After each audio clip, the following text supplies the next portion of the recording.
Nuevamente, muy buenos días para todos y todas. Espero que estén súper bien.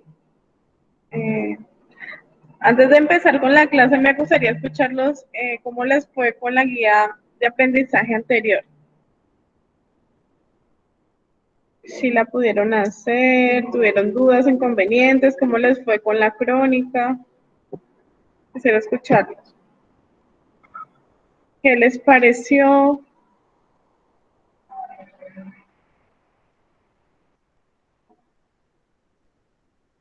Samantha, ¿ibas a hablar?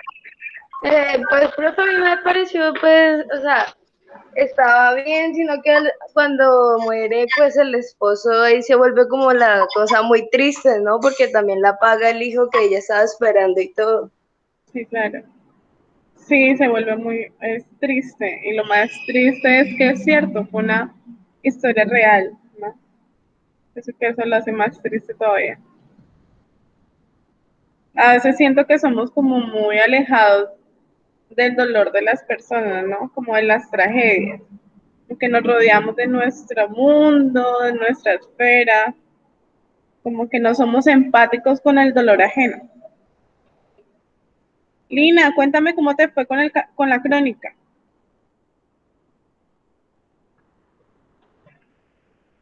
Bien, sí, señora. ¿Qué te pareció? ¿Qué no te gustó? ¿Qué te gustó? De la guía no me gustó nada, me pareció. Pues bueno, estaba bueno. Vale, gracias. Juan, cuéntame cómo te fue con la crónica. ¿La pudiste leer?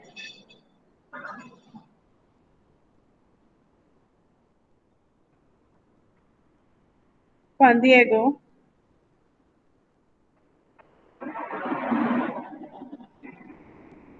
Bueno, hay una persona que se acabó de conectar. Ah, ok, vale, Juan Diego. No pasa nada. Espero que te puedas poner al día. Hay una persona que se acabó de conectar con el perfil de Scorpion. ¿Me puedes, por favor, dar tu nombre completo para agregarte a la lista de asistencia? Buenos días, profe. Hola, buenos días. ¿Cómo es tu nombre? Mira, John Harold López Moreno. Harold. Listo, John Harold. ¿Pudiste hacer la actividad? ¿Leer la crónica? Sí, estaba bien, señora. Bueno, entonces vamos a continuar esta semana con el libro. Vamos a empezar a continuar con el monólogo acerca de para qué recuerda la gente. Empecemos con ese título. ¿Ustedes por qué creen que las personas recuerdan o por qué se debe recordar? ¿Para qué? ¿Para qué Pues, recordar?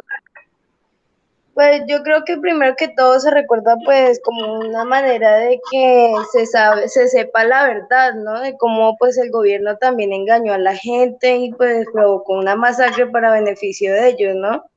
Y sobre todo para que la gente pueda entender que las cosas no son como las cuentan, ¿no? Sí, claro, muy bien. ¿Y por qué crees, aplicándolo un poco a nuestro contexto, a nuestra vida, ¿no? ¿Por qué crees que nosotros recordamos? Pues profe, porque fue una catástrofe horrible. No, pero me refiero a, sin ligarlo con el tema, ¿sí? Sin pensar en el libro. ¿Por qué normalmente las personas recuerdan? Los recuerdos que construyen en la persona. ¿Es importante recordar lo que nosotros vivimos todo el tiempo o no? Ah, pues sí, sí, con respecto a los asesinatos y muertes. No, me refiero a tu vida en particular, que tuviste hoy un día y tuviste una experiencia y tuviste una niñez, vives con tu familia, pasan un montón de cosas. ¿Por qué crees que es necesario recordar? ¿Por qué crees de pronto que a la gente, por ejemplo, que sufre de Alzheimer, que ni siquiera se llegan a reconocer a sí mismos ni a las personas que aman, ¿no? El tema del recuerdo. ¿Por qué crees que recordar es importante? Lina, ¿tú por qué crees que recordar es importante? Para el ser humano, ¿por qué cree que es importante? ¿Por qué será importante recordar nuestra niñez o nuestras experiencias? Profe, pues, porque pues, uno recuerda, pues, como hay veces que dice un dicho, ¿no? Que recordar es vivir, yo no sé. Y pues también eso nos hace como reflexionar, algo así, ¿no? O sea, pues que veamos nuestros errores o algo así, como también las cosas buenas, ¿no? Sí, claro, muy bien. Y los recuerdos construyen también nuestra identidad, ¿no? Lo que somos como personas, lo que hemos vivido, ¿no? Todos tenemos experiencias diferentes y todos enfrentamos la vida de manera distinta y quizás tenemos situaciones, vivimos situaciones que otras personas quizás no, pero pienso que los recuerdos nos da como esa identidad como personas, ¿no? Lo que vivimos. Entonces, podemos partir como de esa reflexión y lo que tú dices también es muy importante, Samantha, ¿no? Recordar también una forma de como de visualizar, de contarle a las personas lo que pasó, ¿no?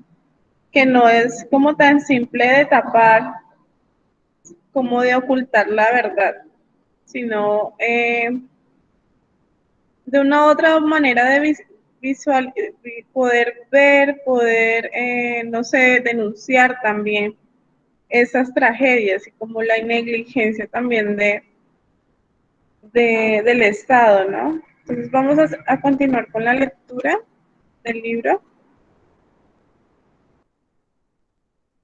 Seguimos con la crónica. Recuerden que la participación de ustedes acá se tiene muy en cuenta en la nota. Entonces, para que por favor participen. Y la lectura también. ¿Listo? Entonces voy a compartir pantalla. ¿Alguien quiere iniciar con la lectura? Vamos a ir poco a poco comentando lo que vamos leyendo. ¿Sí pueden ver la pantalla?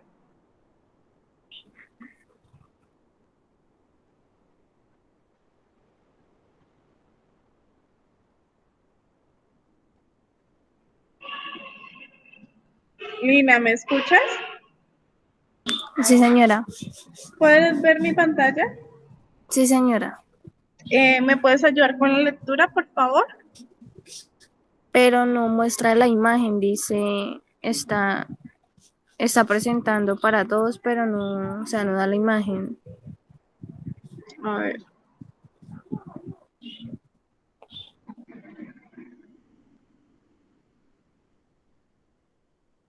¿Y ahí? ¿Mejor o no? Ahora sí. Listo.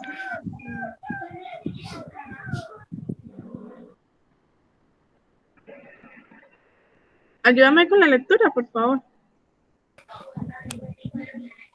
Monólogo acerca de para qué recuerda la gente. Yo también tengo una pregunta, una a la que yo mismo no puedo dar una respuesta, pero usted se ha propuesto escribir sobre esto. Sobre esto, yo no querría que eso se supiera. No da más,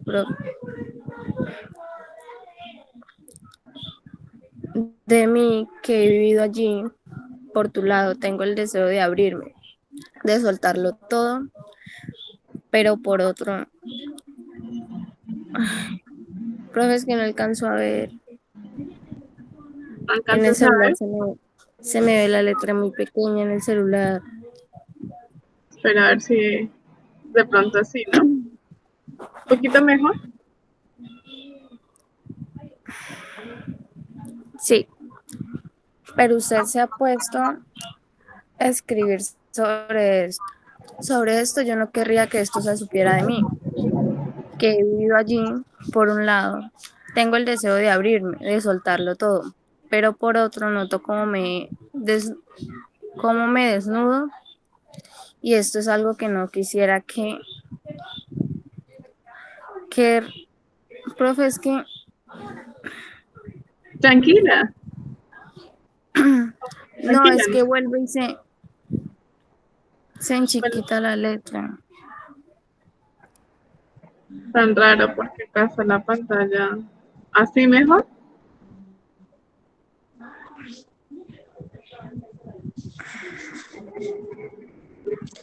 Recuerdo, espere.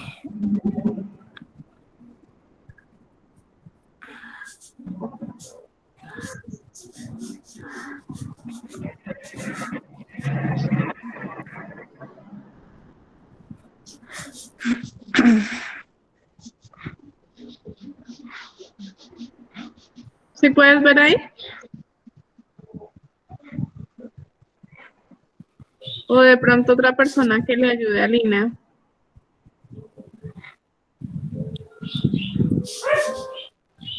Si de pronto Juan Diego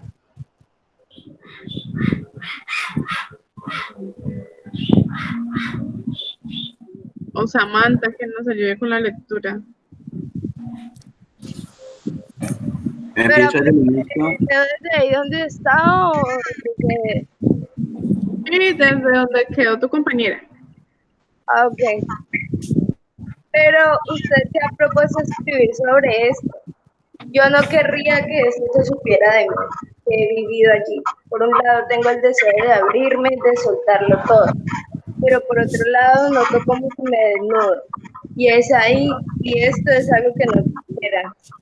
Que recuerdo que en aquel solto, después de la guerra, Pierre Besukhov, pues, ¿qué dice ahí, profe? Está tan conmocionado que le parece que él y el mundo han cambiado para siempre. Pero pasa cierto tiempo y Besukhov se dice sorprendido a sí mismo. Todo continuará igual, seguiré como antes riñendo el cochero, me podré refuñar como siempre. Entonces, ¿para qué recuerda la gente? Para establecer la verdad, la justicia, para poder liberarse.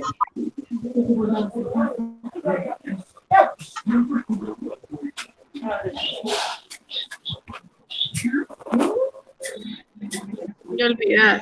¿Sí puedes ver? Sí, profesora. Ya, pues, voy a olvidar. Porque comprenden que han participado en un acontecimiento grandioso o porque buscan en el pasado alguna protección y todo eso a sabiendas de que los recuerdos son frágiles, efímeros. No se trata de conocimientos precisos, sino de conjeturas sobre uno mismo. No son aún acontecimientos, son solo sentimientos. Lo que siento. Me he torturado, he rebuscado mi memoria y al fin he encontrado. Lo más Mami, doloroso que me ha sucedido me pasó en la infancia. ¿me puede Era, dejar 200 para la fotocopia? recuerdo como si uno de los chavales jugábamos a papás y mamás. Desnudábamos a los críos y los colocábamos el uno sobre el otro. Eran los primeros niños nacidos de la guerra. Todas las Espérame un momento porque hay como mucha interferencia. No sé qué micrófono será. Espera. Pero un pedacito porque me hacía como cuando uno está fónica y se le corta la voz. Sí. Perdón, ¿quién está leyendo Samantha, cierto? Sí, profe. Por favor, los demás apagamos los micrófonos. Yo también lo voy a apagar.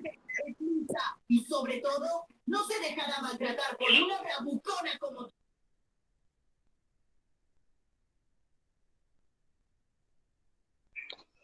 ¿Ya, profe?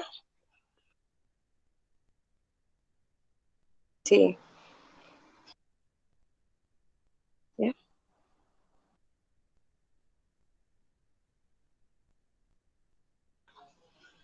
Y los colocábamos el uno sobre el otro. Eran los primeros niños nacidos después de la guerra. Toda la aldea sabía qué palabras decían ya, cómo empezaban a andar, porque durante la guerra se olvidaron de los niños.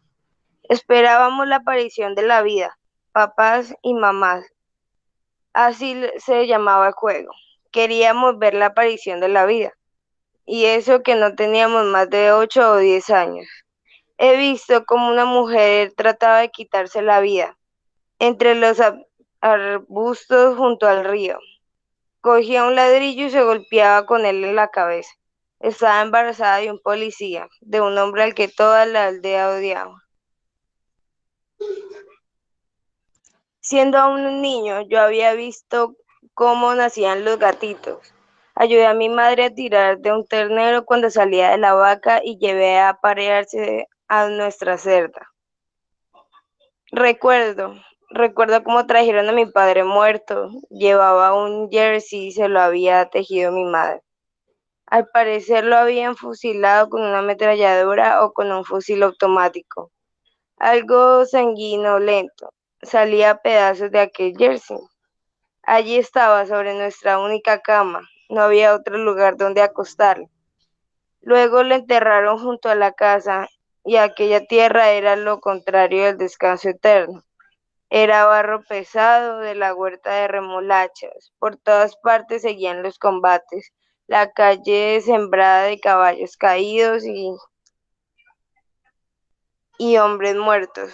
Para mí son recuerdos hasta tal punto vedados que no hablo de ellos en voz alta. Por entonces yo percibía la muerte igual que un nacimiento. Tenía más o menos el mismo sentimiento cuando el ternero aparecía desde el interior de una vaca, cuando salían los gatitos y cuando la mujer se intentaba quitar la vida entre los arbustos.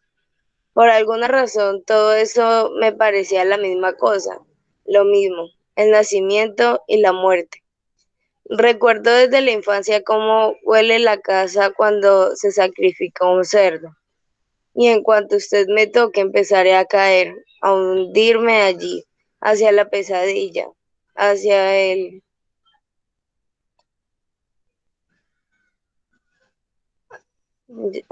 ya, profe, bueno, hacia el horror. Vuelo hacia allí. También recuerdo como siendo niño las mujeres nos llevaban consigo a los baños. Y a todas las mujeres, también a mi madre, se les caía la matriz. Eso ya lo comprendíamos. Se la sujetaban con trapos. Esto lo he visto yo. La matriz se salía debido al trabajo duro. No había hombres. Los habían matado a todos en el frente, en la guerrilla.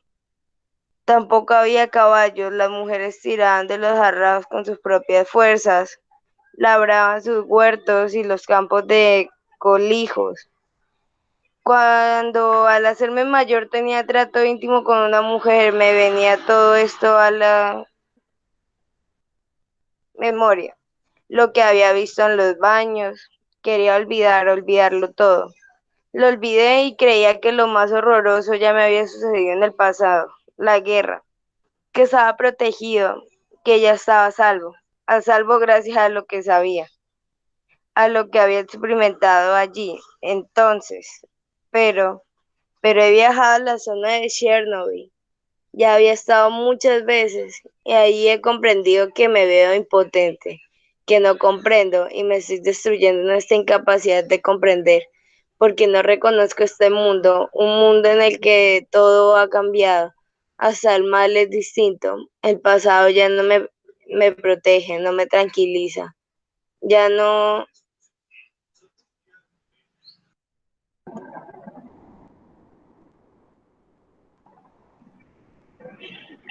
ya no hay respuestas en el pasado. Antes siempre les había, pero hoy no las hay. A mí me destruye el futuro, no el pasado. ¿Para qué recuerda la gente? Esa es mi pregunta, pero he hablado con usted, he pronunciado unas palabras y he comprendido algo. Ahora no me siento tan solo, pero ¿qué ocurre con los demás? Bueno, ¿qué piensan de eso, chicos? Chicos y chicas, de lo que acabamos de leer.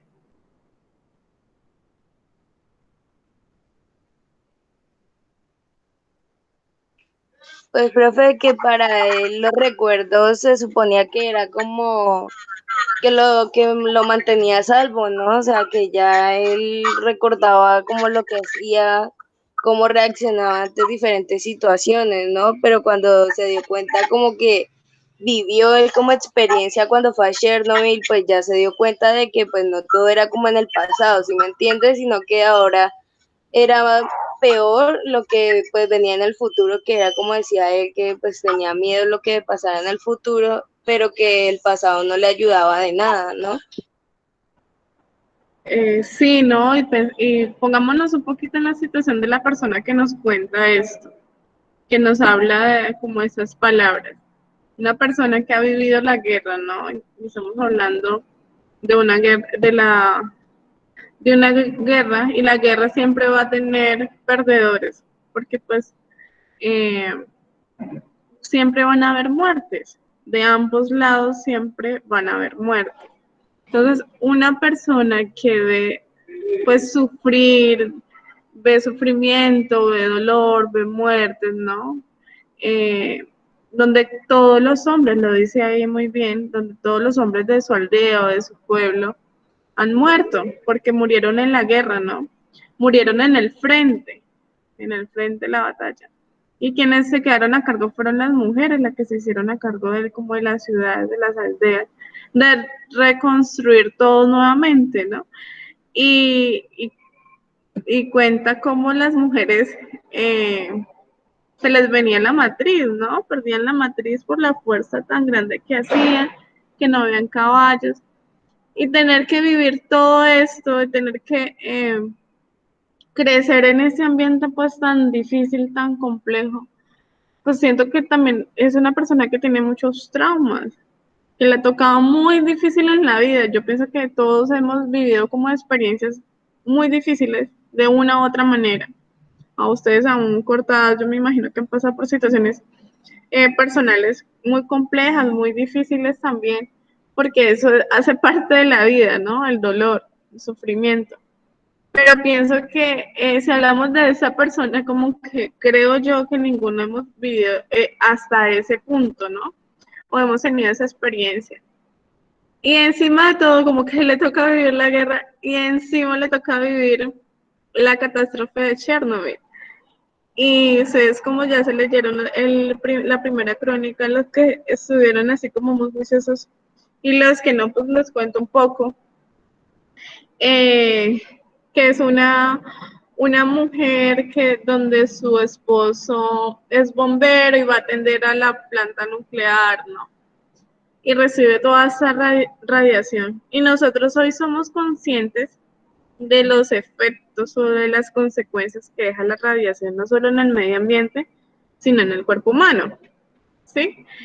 Entonces, imaginémonos un poquito esas personas que no están en el siglo XXI, no estamos el siglo anterior, donde no tenían la misma información que nosotros tenemos hoy en día, ¿no? Entonces lo veían como algo normal, sí, como que bueno, unas quemaduras y ya, pero no podían dimensionar todo lo que estaba pasando a su alrededor y cómo sus vidas iban a cambiar y cómo no iban a volver otra vez a Chernobyl, donde tuvieron que abandonar absolutamente todo y tuvieron que emigrar, ¿sí? Y vivir esas situaciones tan difíciles donde tuvieron que ver morir a sus seres queridos, abandonar sus casas, sus tierras, sus pertenencias, y que sus hijos nazcan enfermos, que sus hijos nazcan de pronto con deformaciones, con cáncer, o que ellos mismos adquieran ciertas enfermedades, fue muy difícil. Yo no sé si ustedes de pronto tienen algún familiar con cáncer o si ustedes mismos de pronto tienen cáncer, no lo sé, pero pienso que es una enfermedad es muy, muy difícil. Entonces, tener que lidiar esta persona encima de todo con la guerra, con el pasado. Y además de eso, como que uno dice, bueno, quizás la vida le sonríe, ¿no? Quizás la vida le va a dar cosas y lo va a premiar, pero no. O sea, como que tiene que enfrentarse más como con situaciones difíciles y situaciones que no entiende. Y bien lo dice, no comprende, no dimensiona, ¿no? Y que tiene como miedo de lo que pueda llegar, porque o sea, la radiación que pasó en Chernobyl es absolutamente supremamente pequeña. Hoy existe en muchas mega potencias en el mundo, la mayoría, 10, 20 veces más de la radiación que hubo en Chernobyl. O sea que si explota una bomba nuclear o si lanzan una bomba nuclear, van a acabar casi que con medio planeta, o por no decirlo todo. ¿Sí? E incluso hay una teoría donde si hay una guerra nuclear, no solo se va a acabar con la vida completa en la Tierra, sino que va a afectar e incluso puede llegar a afectar todo el sistema, nuestro sistema solar y los planetas que están alrededor de la Tierra. Entonces, como que a veces la ambición de las personas, como el deseo de poder, ¿sí? Porque lo que tienen ahora estas bombas nucleares no es tanto como para explotarlas o como para mandarlas a un país enemigo, sino para mostrar qué tanto poder tiene este país, ¿no? Y incluso, si ustedes recuerdan un poquito, a veces en Corea del Norte, esta persona empieza como a hacer pruebas sobre las bombas nucleares.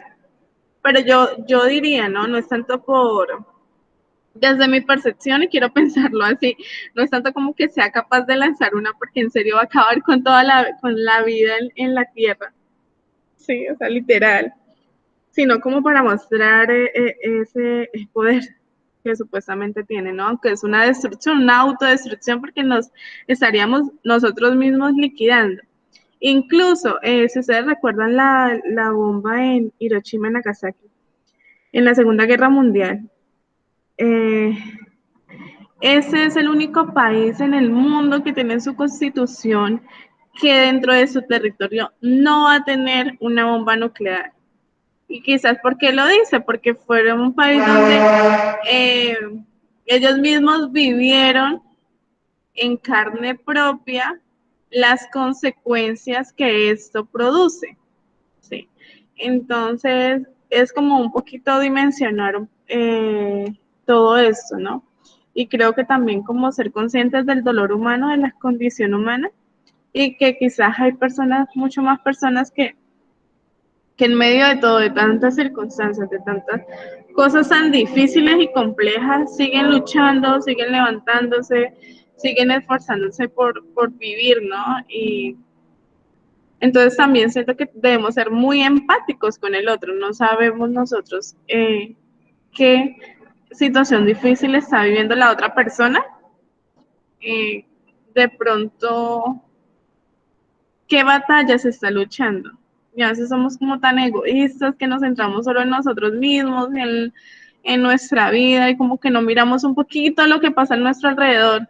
Un poquito levantar los ojos de nuestras casas, de nuestras comodidades, y mirar qué es lo que está pasando a nuestro alrededor. Y cómo de una u otra manera podemos ayudar, podemos ser empáticos, ponernos en el lugar del otro, porque simplemente vivimos en una sociedad tan egoísta, donde lo que nos importa es yo y yo y yo y yo, y si tengo que pasar por encima del otro, como que no me importa. ¿Sí? Entonces tenemos que hacer, nosotros necesitamos como mucha más humanidad, ¿sí? Como mucho más valores, más principios, saber que somos seres humanos, que somos de una u otra manera hermanos, con diferencias, pero también con muchísimas eh, similitudes, y que estamos aquí es para ayudarnos, para colaborarnos, para brindarnos la mano. Bueno, ¿ustedes qué piensan? ¿Qué reflexiones les genera este libro? Porque también debemos hacer esto, como que ese libro bueno, que me hace reflexionar de mi vida, cómo lo puedo contextualizar, cómo lo puedo traer a mi contexto, como que no se quede allá en Chernobyl, en lo que fue la Unión Soviética en unos siglos anteriores, y ya es nada que no me afecta, sino cómo tomamos esa historia y lo contextualizamos, lo traemos a nuestro contexto.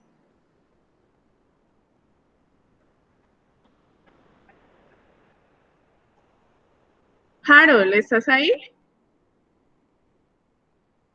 Hola, Harold. No está, no me escuchas. O Juan Diego.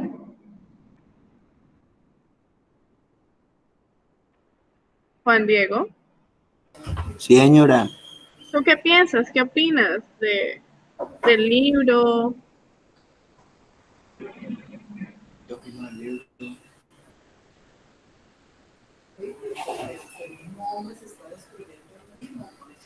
Pues yo opino de que el mismo ser humano se está destruyendo a sí mismo.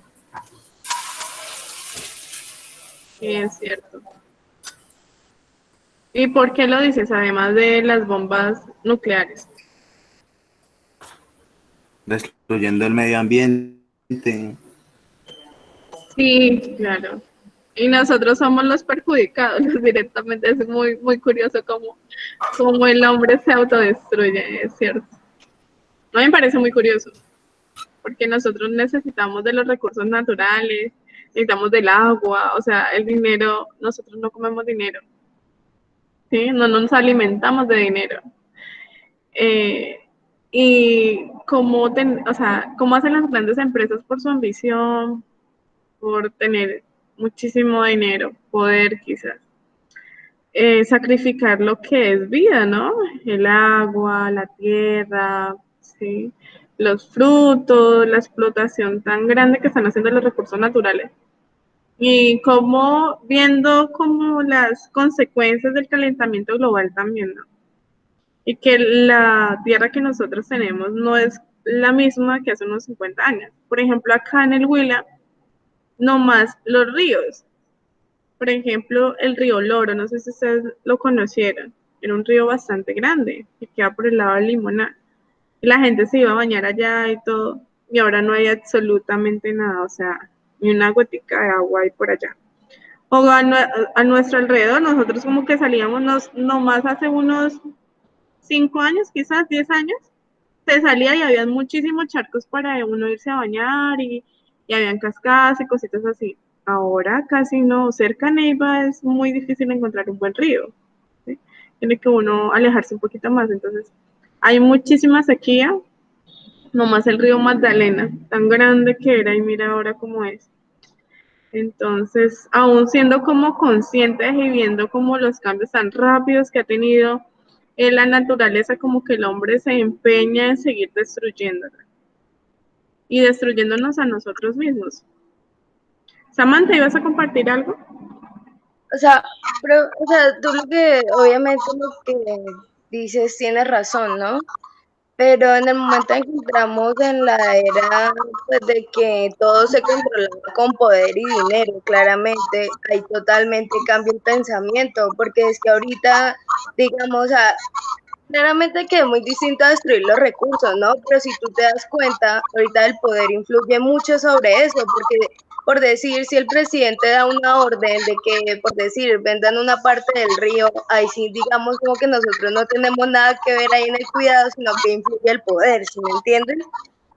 Entonces, digamos que eso es una manera de que por eso la gente sea tan ambiciosa, ¿no? Por la manera de pensar, porque creen que teniendo dinero y poder sobre todo, que son dos cosas muy distintas, creen que van a tener controlado el mundo, ¿no?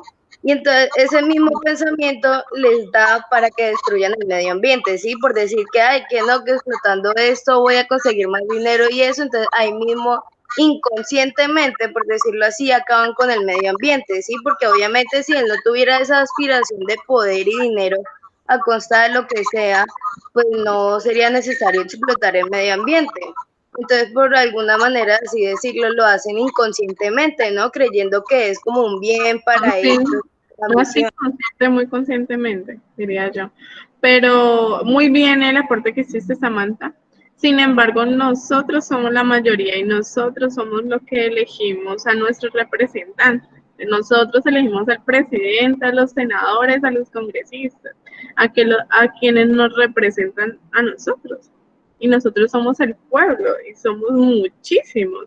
Y si supiéramos el poder tan grande que hay en nuestras manos, como que cambiaríamos un poco nuestra mentalidad y nos daríamos cuenta que no es realmente ellos los que tienen el poder, sino que somos nosotros, los agentes del cambio, los que podemos nosotros cambiar las cosas y tomando como acciones. Y Profe, sí, O sea, perdón, pero o sea, sí eso es verdad, pero por decir ejemplo, ¿no? Digamos, si nosotros, por decir, votamos por un presidente que está postulado para A y el otro que está postulado para B tiene mucho más influencia, o sea, por decirlo así, fácilmente se da la corrupción y ahí no es que nosotros escojamos, sino que ya eso es de ahí, ¿sí me entiendes?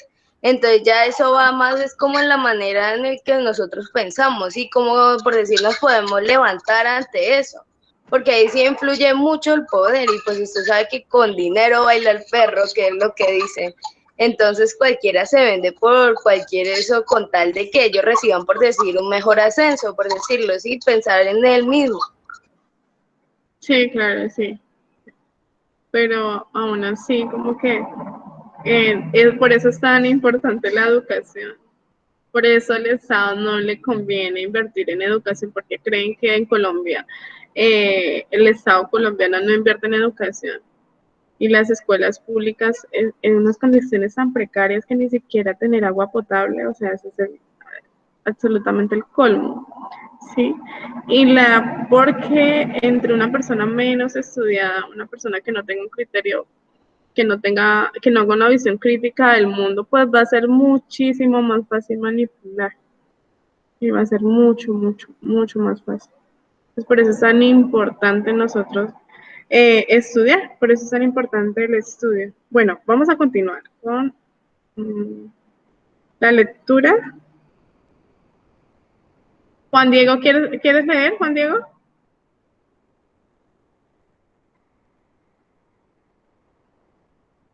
Sí, señora. Listo, gracias, Juan Diego.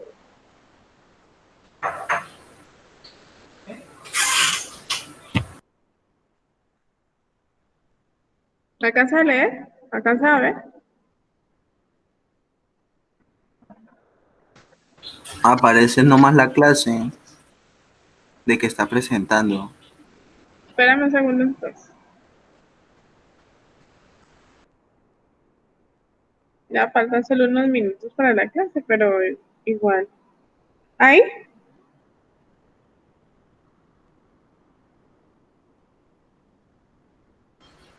No, no, todavía no.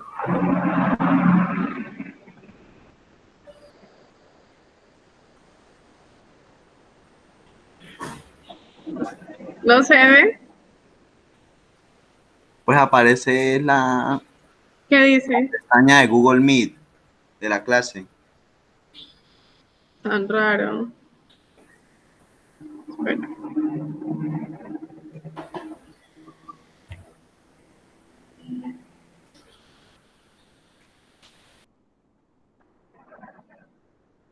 Y ahora, Sí, listo.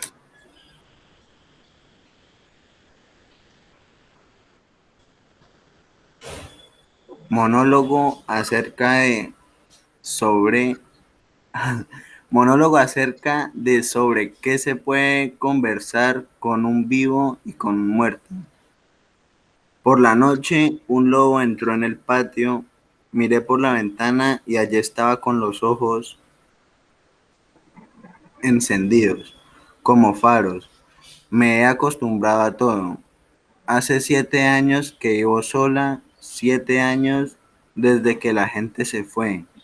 Por la noche a veces me quedo sentada hasta que amanece y pienso y pienso. Hoy incluso me he pasado la noche sentada, hecha un ovillo en la cama y luego he salido afuera a ver qué sol hacía. ¿Qué le voy a decir? Lo más justo en la vida es la muerte.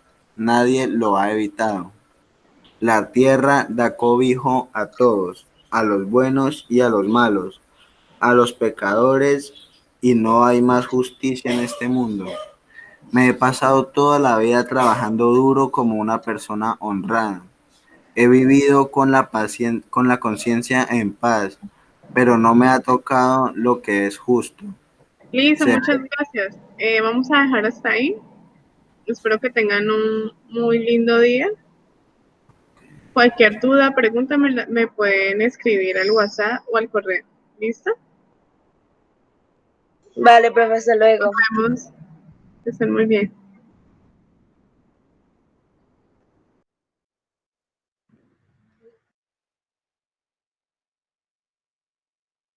Hasta luego, profe.